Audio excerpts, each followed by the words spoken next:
Même plutôt côté corde, alors qu'Anzi Deliar, lui, va volter le plus à l'extérieur. Blé du Gers qui part côté corde, hein, le deuxième à partir de la corde, mais qui a pris un très bon départ. Hésitation en revanche de Drôle de Jet, hein, qui a concédé une bonne dizaine de mètres. Blé du Gers qui sprint pour essayer de prendre peut-être tout de suite le meilleur. Position que lui conteste Cash Gamble, avec également Digital Yenke qui est parti vite tout à l'extérieur. Oui, Cash Gamble qui est débordé par le cheval de Robert Berg, le 10 ans Digital Inc. qui prend l'avantage, avec Balbir qui accélère également. Anzi Deliar à l'extérieur qui vient en quatrième position avec Venosque de Minel. Le grand favori Blé du Gers se retrouve maintenant un petit peu en retrait. Il est en sixième position.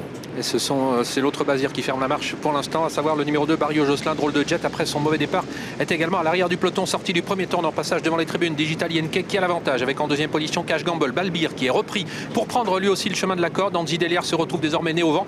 Il est en train de progresser sensiblement. Quant à Blé du Gers, le favori, eh bien, il a laissé passer l'orage dans les premiers mètres de course et suit à quelques longueurs maintenant dans sa progression Anzi Deliar. Ouais, on ne s'attendait pas à un tel rythme en début de parcours. Il faut dire que Eric Raffin fonce devant avec le numéro 3 Digital Inc. avec à son extérieur Anzi Deliar qui progresse dans la descente avec en troisième position Cash Gamble. C'est une course sans concession, hein. Ça va vite depuis le début. Quatrième position pour Balbir devant Venosque de Minel, et Blé du Gers qui doit être un peu appuyé par Jean-Michel Bazir pour se rapprocher. Dans son dos Tony Gio. À l'arrière nous retrouvons Drôle de Jet avec également Barrio Josselin qui ferme la marche. Il y a toujours du rythme, hein. On a vu Franck Nivard montrer légèrement la cravache à Cash Gamble. Cash Gamble qui se retrouve pour l'instant sur une troisième ligne.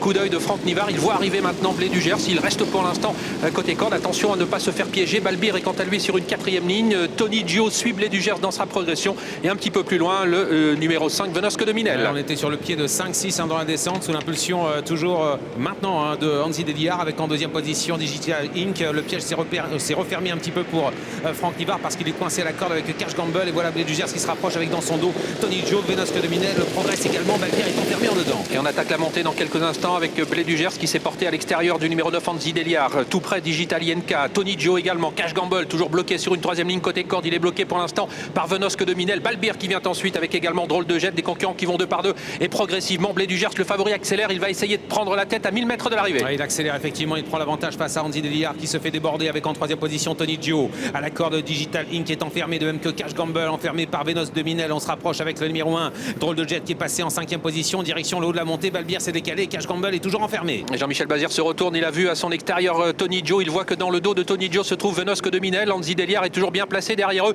Et le piège est refermé pour Cash Gamble qui est désormais sur une quatrième ligne côté corde. Il a des ressources, mais il n'a pas le passage pour l'instant. Ouais, mais tout va remarquablement pour Jean-Michel Bazir avec le vainqueur de la finale du GNT cet hiver, Blé du Gers, qui a le meilleur facilement. Tony Gio est deuxième et vient lui mettre la pression avec en troisième position Anzi Deliar devant Venosque de Minel, alors que Cash Gamble est toujours enfermé. Balbir est à l'arrière avec également Belavis. Avec Blé du Gers qui semble avoir énormément de ressources, hein. Tony Gio est à son extérieur avec Anzi Deliar qui est troisième. Venosque de Minel sollicité, un petit peu de mal à suivre, et Cash Gamble qui ne parvient pas pour l'instant à se sortir de son piège. Entrée de ligne droite avec trois chevaux qui se sont détachés, avec Blé du Gers qui repart. Quelle réussite pour Jean-Michel Bazir cet hiver. Il va encore gagner peut-être dans quelques instants avec Blé du Gers attaqué par Tony Gio avec en troisième position Anzi Deliar. On est à 100 mètres du poteau avec Blé du Gers qui s'envole maintenant vers la victoire. Blé du Gers qui se détache avec Tony Gio qui lui donne une bonne réplique. Une nouvelle victoire pour Jean-Michel Bazir, la star de Vincennes cet hiver. Il s'impose avec le numéro 8 Blé du Gers, deuxième place pour Tony Gio, et la troisième pour Anzi Deliar. À distance, Balbir termine quatrième.